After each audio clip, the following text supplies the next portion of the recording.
हाय माझ्या लाडक्या मित्रमैत्रिणींनो, कसे आहात सगळेजण. आपल्या सीमा झेंडे व्लॉग्स या चॅनलमध्ये माझ्या सगळ्या लाडक्या मित्रमैत्रिणींचे मनापासून स्वागत करते. आजचा व्लॉग हा 2 दिवसाचा येत आहे, तो म्हणजे होळी आणि धुलिवंदनाचा. थोडासा लेट येत आहे व्लॉग, कारण जसं मी मागे शेअर केलं की आता सध्या सानवीच्या परीक्षा जवळ आलेली आहे. तिच्या परीक्षेच्या अभ्यासामध्ये मी जबरदस्त बिझी आहे. त्याचप्रमाणे सणसूद म्हटलं की तुम्हाला माहिती आहे, अख्खा दिवस कुठे निघून जातो समजत नाही. आणि ह्या सगळ्या गोंधळामध्ये थोडासा लेट येत आहे व्लॉग, पण म्हटलं की नाही, आम्ही होळीची धमाल धुलिवंदनाची धमाल कशी केली ती तुमच्यापर्यंत पोहोचवायलाच पाहिजे.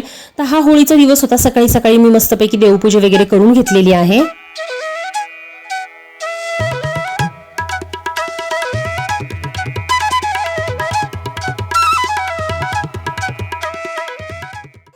वाव, थांब थांब, नाही खाल्ला ना टिफिन गदडू.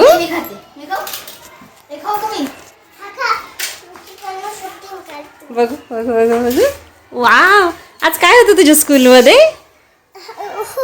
होळी होती होय. वाव, मस्त. हो का? कुणी लावलं तुला कलर?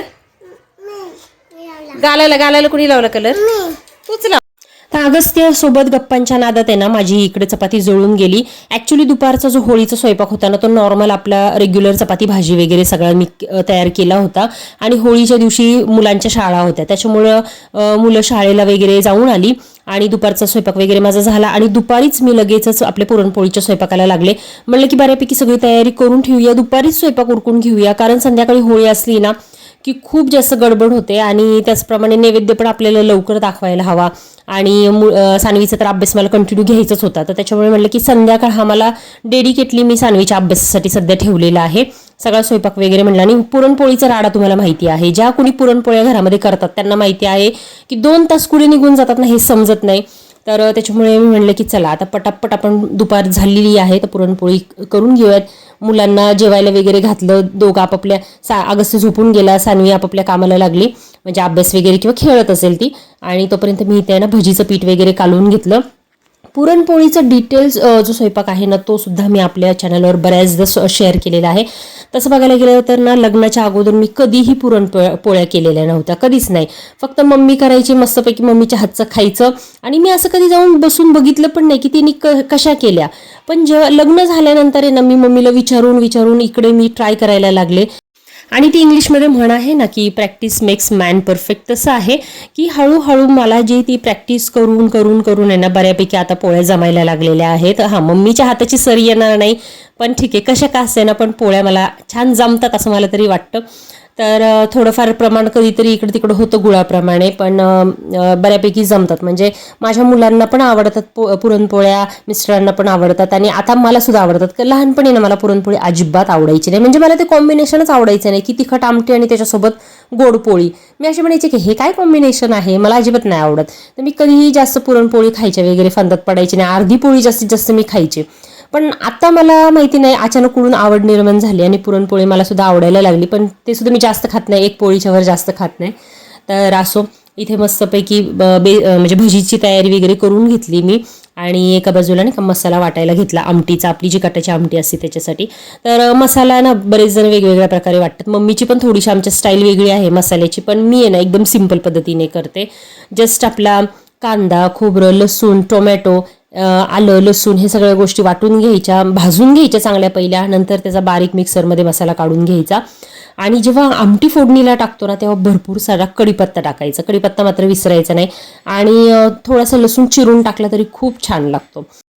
आता बघा, बऱ्याच जणी आहे ना, म्हणजे आपली जी पूर्वपरंपरागत जी पद्धत आहे की डाळ जी आहे ती पातेल्यात शिजवून घेतात सगळेच जण, पण मी मात्र ते तेवढा वेळ मला म्हणजे नसतोच. आणि खरंच म्हणजे कुकरमध्ये शिजवायला काहीच हरकत नाहीये. जे पातेल्यामध्ये आपण एवढं तासभर शिजवत बसतो ना, डाळ 10 वेळा ते चेक करा, पाणी आटलंय का, डाळ शिजली आहे का, तर त्याच्यापेक्षा ना कुकरमध्ये एकदम जबरदस्त डाळ शिजते, मस्त मऊ शिजते. आणि त्याच्यामध्ये ना जास्त पाणी घालून ठेवायचं फक्त, म्हणजे ते जे पाणी आहे ते आपल्याला आमटीसाठी वापरता येतं. तर मी दरवेळेला म्हणजे मी अजूनपर्यंत कधीच पातेल्यात शिजवायच्या भानगडीत पडलेली नाहीये डाळ, मस्तपैकी. आणि जास्त डाळ पण मी घेत नाही बघा, मला 1 फुलपात्र डाळ आहे ना भरपूर होते. त्या फुलपात्राच्या प्रमाणामध्ये ना माझ्या जवळजवळ 8 ते 10 पोळ्या आरामात होतात. 8 तरी पोळे आरामात होतात. तर त्याच्यामुळे एक फुलपत्र माझ्या फॅमिलीसाठी बस होतं. तर इथं बघू शकता तुम्ही की कुकरमध्ये मस्तपैकी मऊ अशी डाळ शिजवून घेतलेली आहे. एका चाळणीमध्ये ती काढून घेतलेली आहे डाळ आणि खाली पाणी आपल्याला जे महत्त्वाचं आहे आमटीसाठी ते ठेवायचं आहे आपल्याला, ते टाकून नाही द्यायचं. आणि डाळ छान अशी निथळायला ठेवलेली आहे मी. थोडीशी थंड झाल्यानंतर मग आपल्याला ती गुळामध्ये छान अशी परतून घ्यायची आहे. तर पहिलं मिक्सर जेव्हा नसायचा तेव्हा मला आठवते की माझी मम्मी पाट्या वरवंट्यावर पुरण वाटायची बारीक असं, आणि त्या सगळ्या गोष्टी अशा डोळ्यासमोरून झरझर जातात. असं वाटायचं की त्या बायका कशा स्वयंपाक उरकत असतील त्यावेळेला खरंच. आणि त्याचप्रमाणे सगळं देवाधर्माचं पण करायचं, पूजा अर्चा पण करायची, सगळं त्यांनीच करायचं आणि स्वयंपाक पण त्यांनीच करायचा. आणि त्यावेळेला आपल्यासारखी अशा सगळ्या सुविधा पण नव्हत्या. मी तर म्हणते कुकर सुद्धा नव्हते बऱ्याचशा घरामध्ये. पण तेव्हाच्या बायकांच्या हाताला जी चव होती आणि जो कामाचा उरक होता तो आपल्याकडे नाही आहे. आपण एक काम तासभर करत बसतो, पण त्यावेळेसच्या बायका खरंच म्हणजे हॅट्स ऑफ. मम्मीचं मला आठवते की ती सगळं काही पाट्यावरच करायची. म्हणजे हा आमटीचा मसाला सुद्धा ती पाट्यावर काढायची, पुरण सुद्धा पाट्यावर. आणि जेव्हा मोठे काही कार्यक्रम असायचे तेव्हा तर काही विचारायलाच नको, सगळ्या त्यावेळेसच्या बायका पाटा वरवंटाच वापरताना दिसायच्या. तर असो आपल्याला तर आता ते शक्यच होणार नाही म्हणजे. आणि आता मी बघितलंय की ऑनलाईन आहे ना बरेचसे असे लेटेस्ट पाटा वरवंटाचे डिझाईन आलेले आहे. मला जर ते सापडलं ना तर ते मी तुमच्याशी नक्की शेअर करेल. खूप सुंदर आहे. म्हणजे मी एका रीलमध्ये तो पाटा बघितला, असं नवीन लेटेस्ट प्रकारची डिझाईन आहे त्या पाट्या वरवंट्याला. म्हणजे बघा जुनीच फॅशन आता परत येत आहे. तर मला जर ते प्रोडक्ट भेटलं ना तर मी तुमच्याशी नक्की शेअर करेल. तर चला बघू शकता इथं तुम्ही डाळ मस्तपैकी परतून घेत आहे मी. आणि परत मी इथे सुद्धा डाळ जी बारीक करते ना ती मिक्सरमध्येच करते. तर मिक्सरमध्ये होतो प्रॉब्लेम, थोडीशी डाळ आधीमध्ये राहते, पण कामचलाऊ आहे, ते चालून जातं. पण तुम्हाला जर अगदी एकदम पातळ मऊसर डाळ हवी असेल ना तर ती तुम्ही बेटर आहे की जे पुरण यंत्र असतं त्याच्यामधनं बारीक करा, किंवा जाळी आहे त्याच्यामधनंच तुम्ही ती बारीक करू शकता. पण मी मात्र ती मिक्सरमधूनच बारीक करते. तर असो गुळ पावडर इथं वापरलेली आहे मी. आणि कारण गुळ वगैरे चिरायला परत आपल्याला वेळ नाही, तर मी येणं शक्यतो जास्तीत जास्त करून शॉर्टकट मेथड वापरत असते. बघा गुळाची ढेप चिरत बसण्यापेक्षा डायरेक्ट गुळ पावडर टाका. पातेल्यात डाळ शिजवायच्या ऐवजी कुकरमध्ये शिजवा आणि मसाला सुद्धा मिक्सरला वाटा आणि पुरण सुद्धा मिक्सरला वाटा. तर अशा प्रकारे ना मी शॉर्टकट मारत असते. त्याच्यामुळे जो आपला 2 तासाचा स्वयंपाक जो आहे ना पुरणपोळीचा तो हार्डली 1 तासामध्ये होऊन जातो. तर इथं मस्तपैकी पुरण वगैरे मी परतून घेतलेलं आहे. थोडंसं म्हटलं कोमट होऊन द्यावं कारण लगेच मला मिक्सरला टाकायचं नव्हतं. आणि इथं आमटी मी फोडणीला टाकलेली आहे. तर आता आमटीचं मी काय करते ना की थोडीशी पातळच ठेवते. मला ना पातळ आमटी आवडते, म्हणजे प्यायला वगैरे छान वाटते आणि नंतर ती थोडीशी घट्ट सुद्धा होते. तर इथं बघू शकता तुम्ही हे ज्या कुरड्या आहेत ना गेल्या वर्षी मम्मीने मला पाठवल्या होत्या, तर वरती असतात ह्या ह्याच्यावर माळ्यावर. तर माळ्यावरून डबा काढला आणि कुरड्या वगैरे त्याच्यातून कुरड्या पापड काढले. उन्हाळ्याचे वाळवणीचे पदार्थ म्हणा, बाकीचे पदार्थ म्हणा, सगळे आईकडून येत असतात मला. मी उन्हाळ्याचे वाळवणीचे पदार्थ घरी करत नाही कारण आतापर्यंत कधी केलेलेच नाही. आणि मम्मी जेव्हा पण करायची दरवर्षी मम्मी आमची सगळं करते, मसाल्यापासून कुरड्या पापड्यांपर्यंत सगळं. फक्त ती लोणचं करत नव्हती. आणि माझं उलटे मी लोणचं करते आणि बाकीचं तिचं काहीच, म्हणजे ती जे करते ते बाकीचं उन्हाळ्याचे पदार्थ मला काहीच जमत नाही म्हणण्यापेक्षा मी अजूनपर्यंत केलेलेच नाही, कारण तीच सगळं पाठवत असते, कारण ती करते. तर असो कुरड्या वगैरे मम्मीने पाठवून दिल्या होत्या. पांढऱ्या शुभ्र कुरड्या मस्तपैकी काढून घेतल्या 7-8. आणि शक्यतो करणं होत नाही कुरड्या वगैरे मी एवढं तळत नाही, तर त्याच्यामुळे ते गेल्या वर्षीच्याच अजून होत्या वरती माळ्यावर. बघा त्या डब्यामध्ये मी ठेवलेल्या होत्या, त्या आता मी काढलेल्या आहेत 5-6. आणि इथं बघू शकता तुम्ही पुरण मस्तपैकी मिक्सरला बारीक वाटून घेतलेलं आहे. आणि त्याच्यामध्ये ना विलायची पावडर टाकली आहे. थोडीशी माझ्या हातून जास्त पडली का काय मला असं वाटलं, काढली मी पण परत पुन्हा टाकून दिली. म्हणजे थोडंसं मी वास घेऊन बघितलं तर एवढं वाटलं नाही मला की ठीक आहे. विलायची पावडर आणि जायफळ पावडर त्याच्यामध्ये मी टाकून दिली. जायफळ मात्र तुम्ही आठवणीने घाला, कारण बऱ्याच जणांना ना पुरणपोळी खाल्ल्यानंतर पोटाचा त्रास होतो, म्हणजे पुरणपोळी बाधते. तर तुम्हाला जर जायफळ घातलं ना तर पुरणपोळी अजिबात पोटाला बाधत नाही, गॅसेस वगैरे पकडत नाही किंवा पोट खराब होत नाही. तर त्याच्यामुळे नुसती विलायची पावडर न घालता जायफळ सुद्धा तुम्हाला घालावं लागणार आहे थोडंसं. तसं पुरणपोळी जो पुरण आहे ते जे तयार झालेलं आहे, तर आम्ही तर लहानपणी ते पुरणसुद्धा पळवायचो खायला. एवढं ते म्हणजे नाही का पुरण खाण्याचं वेळ होतं. आजकाल एवढं मुलांना काही त्याच्यामध्ये इंटरेस्ट नाही आहे, कारण बरेचसे गोड पदार्थ ऑलरेडी मिळतात. आता पुरणपोळी लाटत असताना ना काही ट्रिक मी माझ्या मम्मीकडून पण शिकलेली आहे. ते तुम्ही बघितलं असेल. आता एक छोटासा झाडू आहे, तो मी ना दरवेळेला पुरणपोळी जेव्हा पण करते त्यावेळेला तुमच्याशी मी ते शेअर करत असते की जेव्हा आपण पुरणपोळी तव्यावर टाकतो तर उलट्या बाजूला ना भरपूर सारं पीठ लागलेलं असतं. तर तो जो छोटासा झाडू आहे, म्हणजे तुम्हाला देवपूजेच्या साहित्याच्या दुकानामध्ये कुठेही तो छोटा झाडू मिळेल बघा, देवघर साफ करायला तो वापरला जातो. तर तो तुम्ही नवीन आणून ठेवा आणि तो फक्त पोळीसाठी सेपरेटली तुमच्या किचनमध्ये ठेवा. आणि जेव्हा पण तुम्ही पोळी कराल ना तेव्हा तो झाडू तुम्हाला वापरायचा आहे. म्हणजे ते जे एक्स्ट्राचं पीठ आहे ते झटकून घेण्यासाठी तो झाडू खूप उपयोगाला पडतो. त्याने आहे ना आपली पोळी फाटत पण नाही, कारण कापडाने वगैरे जर पीठ झटकायला गेलं ना तर पोळी फाटू शकते. तर तुम्ही त्या झाडूनी जर पीठ साफ केलं ना तर खूप छान पद्धतीने ते पीठ पण क्लीन होतं आणि आपल्या पोळीला तेल पण कमी लागतं. आणि दुसरी ट्रिक म्हणजे पोळी लाटायच्या अगोदर आपलं जे पोळपाट आहे त्याला ना पेपर गुंडाळून घ्यायचा आणि मग पुरणपोळी लाटायची, जेणेकरून आहे ना आपली पुरणपोळी सरसर सरसर अशी गोल फिरते, पोळपाटावर चिकटत वगैरे नाही, फाटत नाही. आणि माझा आता प्रॉब्लेम काय झालेला आहे ना, पोळपाट माझं खराब झालेलं आहे. म्हणजे खालचे जे पाय आहेत ना पोळपाटाचे ते एक निघलेलं आहे. तर त्याच्यामुळे ना जेव्हा पण मी चपाती पोळी काही लाटायला घेतलं ना तर तो माझा पोळपाट एवढा घसरतो ना की खाली मला असं नाही का कापड वगैरे अंतरावं लागतं. तर कधी कधी मी चपात्या वगैरे लाटत असताना कापड टाकत नाही खाली, पण पोळी लाटताना मला खूप प्रॉब्लेम होत होता. ते ना पोळी जशी जशी मी फिरवत होते ना तसं तो पोळपाटच फिरत होता. त्याच्यामुळे मग मी खाली कापड वगैरे टाकून घेतलं आणि बाकीच्या सरसर पटकन पोळ्या लाटून घेतल्या. आणि आमच्या घरामध्ये ना 5-6 पोळ्या भरपूर होतात, कारण आमच्या 4 जणांना काय एक माझी पोरं तर काय छोटे छोटे एक एकच खातात आणि मी सुद्धा एक खाते, सानीच्या पप्पांना 1-2, अशा मिळून 5-6 पोळ्या जरी लाटल्या ना तर भरपूर होतात. आणि याच्यामध्ये ना मी एक छोटी पुरणपोळी केली होती आपल्या होळीला नैवेद्यासाठी. तर जसं मी पहिल्याच्या व्हिडिओमध्ये तुमच्याशी शेअर केलं की शक्यतो मला होळीसाठी मी दरवर्षी पुरणपोळी करतेच, पण ह्या वर्षी ना माझ्या डोक्यातच नव्हतं की आपल्याला पुरणपोळी करायचं का कुठला दुसरा गोड पदार्थ करायचा, म्हणजे मी ठरवलंच नव्हतं. पण अचानक मग मम्मी म्हणले की जाऊ दे ना, तुला बाकीचं सुद्धा तू काही ना काहीतरी स्वयंपाकाचा राडा घालणारच, म्हणजे आपलं पनीर करा किंवा दुसरं काही भाजी पुरी हे सगळं करण्यापेक्षा तू आपलं एकच पुरणपोळी कर. आणि बरेच दिवस झाला तर तू केलेली पण नाहीये, म्हणजे कधी लक्ष्मीपूजनाला केली होती पुरणपोळी, त्याच्यावर परत घरामध्ये पुरणपोळीच केली नव्हती. तर म्हटलं की चला आता अनेश होळी आहे तर होळी आणि पुरणपोळी, म्हणजे होळीला पुरणपोळीचं खूप मान आहे, तर त्याच्यामुळे म्हटलं की चला जाऊ दे, दुसरं काही करत बसण्यापेक्षा तेच करूया. आणि फायनली मग मी हा पोळीचाच घाट घालायचा निर्णय घेतला.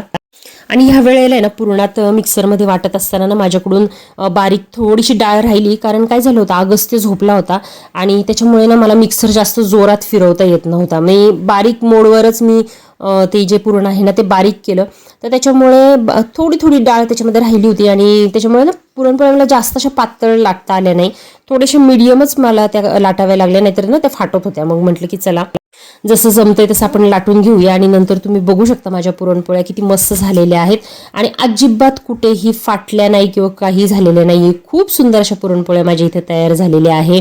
मस्तपैकी मेथीची भाजी केली होती नैवेद्यासाठी मी.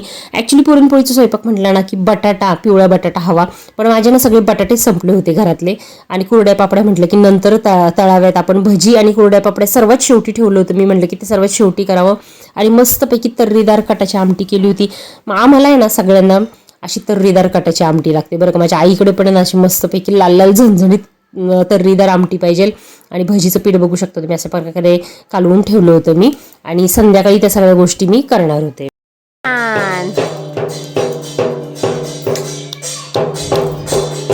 Very nice. मस्त मस्त मस्त. हाय कर हाय.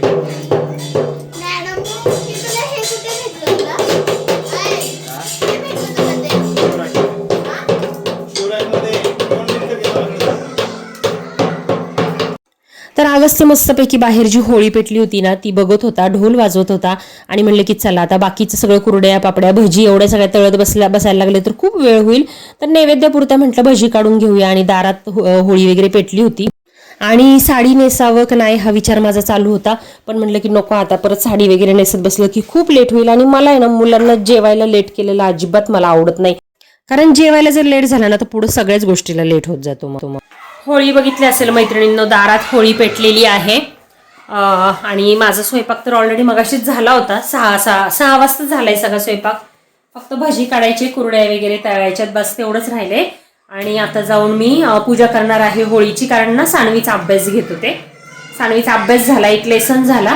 म्हटलं की चला आता भजी काढूयात आणि पटकन नैवेद्य दाखवून होळीची पूजा करून येऊया. तर आता पूजा करते आणि नंतर मस्तपैकी पुरणपोळीचा आस्वाद घ्यायचा, जेवायचं. तर बघा 6 वाजता साधारण अगस्त्य उठला. त्याच्यानंतर मी त्याला घेऊन बाजारात गेले. तिथून मी सगळं जे पूजेचं साहित्य ते घेऊन आले, म्हणजे हार, फुलं, नारळ या सगळ्या गोष्टी मी घेऊन आले. आणि त्याच्यानंतर मग घरी आल्यावर मग बाकीची ही सगळी तयारी केलेली आहे. तर बघा जेव्हा आपल्याला सगळ्या गोष्टी सांभाळायच्या असतात ना, म्हणजे घरातलं पण बाहेरचं पण, तेव्हा खरंच खूप तारेवरची कसरत होते. पण फायनली करावं लागतं आपल्याला. तर असं ताट बघू शकता माझं नैवेद्याचं पूर्ण तयार आहे. आणि होळी आमच्या दारात जी पेटली होती त्याच्यावर मस्तपैकी इथे नैवेद्य दाखवलेलं आहे मी. तर खूप छान अशा प्रकारे पूजा झालेली आहे. आणि होळी म्हटलं ना की लहानपणीची मला एक आठवण अजून एक येते. म्हणजे होळी जेव्हा असायची ना त्यावेळेला माझे सगळ्या छोटे छोटे मित्रमैत्रिणी आम्ही ना असं गळ्यात ढोल वगैरे घालून आमच्या आजीच्या त्या एरियामध्ये ना असं ओरडत फिरायचो, होळी रे होळी, पुरणाची पोळी, साहेबाच्या पोटात बंदुकीची गोळी. आणि इतकं जोरात ओरडायचो ना, आणि जसे लोक आमच्याकडे बघायचे ना मला खूप मजा वाटायची.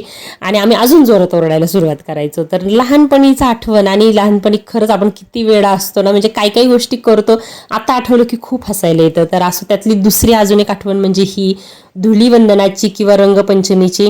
माझ्या आजीच्या एरियामध्ये, म्हणजे मी लहानीची मोठी तिथं सारखी आजीकडेच असायची मी पडीक माझ्या. आणि तिथं ना होळी एवढ्या जोरात, म्हणजे रंगपंचमी इतकी मोठ्या प्रमाणात साजरी केली जायची ना, मंडळ अक्षरशः ड्रम भरून रंग ठेवायचे. कोणी आलं की ना बारकी पोरं वगैरे दिसली की त्या ड्रमातच बुडवून काढायचे. माझे काका वगैरे आम्ही सर्व मिळून खूप धमाल करायचो. तर असं काय झालं ना, ह्या होळीच्या दिवशीच आपलं ग्रहण वगैरे पण होतं. आणि माझ्या ना लक्षातच नाही की आज ग्रहण आहे. मी असं समजत होते की ग्रहण आहे पण ते आपल्या इथं दिसणार नाही आहे, त्याच्यामुळे त्याचे वेद वगैरे काही पाळायची गरज नाहीये. तर त्याच्यामुळे मी काही पाळलंच नाही ग्रहण. आणि नंतर एकदम मम्मीचा फोन आला आणि ती म्हणली की आज ग्रहण आहे आणि ते पाळायचे. त्याच्यानंतर म्हटलं देवा, आता आम्ही जेवण वगैरे बसलोय, जाऊ दे आता जे काय होईल ते होईल म्हणलं. तर काही वेळेला आपल्या गोष्टी चुकून होऊन जातात किंवा आपण विसरून जातो, त्याच्या वेळेला आपण काहीच करू शकत नाही. तर तसंच झालं की ग्रहण असून पण माझ्याकडनं पाळणं काही झालं नाही. पण संध्याकाळी जेव्हा मला कळालं की ग्रहण आहे, तर वेद सुटेपर्यंत तरी मग नंतर आम्ही काहीच खाल्लं वगैरे नाही. तर असो धुलीवंदनाचा दिवस तुम्ही बघू शकता. अगस्त्य आणि सानवीचं हे पहिलं धुलीवंदन होतं, म्हणजे एकत्र. कारण गेल्या वर्षी तर अगस्त्य 2 वर्षाचा होता, त्याला काहीच कळत नव्हतं. मी त्याला आणि बाहेर पण सोडलं नव्हतं. पण आता ह्या वर्षी त्याला सगळं कळतंय. आणि सानवीच्या अगोदर तोच एक्सायटेड होता मी कधी एकदा बाहेर जाईल. आणि ह्या दोन्ही ज्या पिचकाऱ्या आहेत ना, मी त्या दोघांना गेल्या वर्षी घेतलेल्या होत्या बघा. तर ह्या वर्षी अगस्त्यने उद्घाटन केलेलं आहे त्या पिचकारीचं. आणि दोघांनी खूप खूप एन्जॉय केलं. जबरदस्तीने मला ओढून आणावं लागलं. 2 ते 3 तास दोघं जण फुल पाण्यामध्ये खेळत होते. पण परत आहे ना, रंगपंचमीच्या दिवशी मी त्यांना काही कलर वगैरे खेळून दिला नाही, कारण धुलीवंदनाच्या दिवशी दोघं भरपूर कलर खेळले होते. तर असं आजच्या व्हिडिओमध्ये मी तुम्हाला माझं होळी धुलीवंदनाचं सेलिब्रेशन कसं झालं ते शेअर केलं. उशिरा का होईना पण मी तुमचे शेअर केलं. तर आय होप सो तुम्हाला माझा पुरणपोळीचा स्वयंपाक आवडला असेल, पूर्ण होळीचं सेलिब्रेशन आवडलं असेल अशी आशा करते. आणि काल वुमन्स डे झाला. माझ्या सगळ्या लाडक्या मैत्रिणींना, माझ्या सुपर पॉवर मैत्रिणींना खूप खूप शुभेच्छा वुमन्स डेच्या. अशाच पॉवरफुल राहा आणि मस्तपैकी आपले व्हिडिओ बघत राहा. चला तर मग भेटूयात अशाच एका नवीन व्हिडिओमध्ये. तोपर्यंत काळजी घ्या मित्रमैत्रिणींनो. Take care. Bye bye.